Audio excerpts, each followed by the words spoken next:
अस्सलाम वालेकुम दोस्तों, महबूब अली कलोड़ो एक बार फिर हाज़िर आपकी खिदमत में।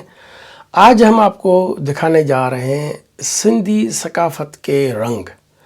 और वो रंग सिर्फ साज़ के ऊपर है और डांस के ऊपर है, लेकिन हम उस डांस को जो है वो झूमर कहते हैं। झूमर सिंधी स्टाइल की एक डांस होती है और वो घुंघरू बांध के की जाती है।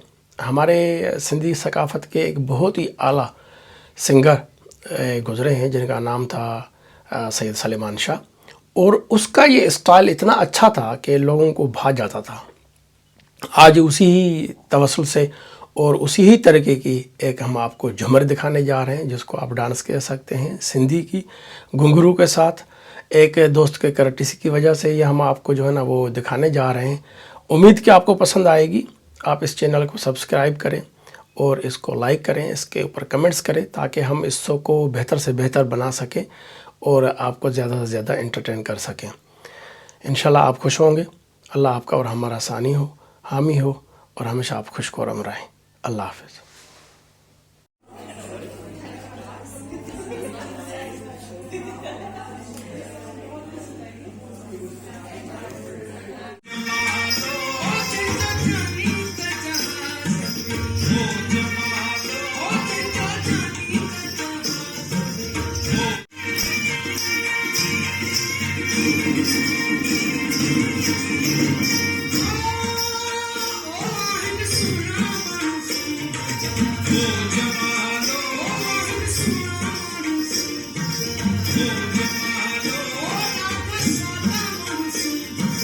Oh,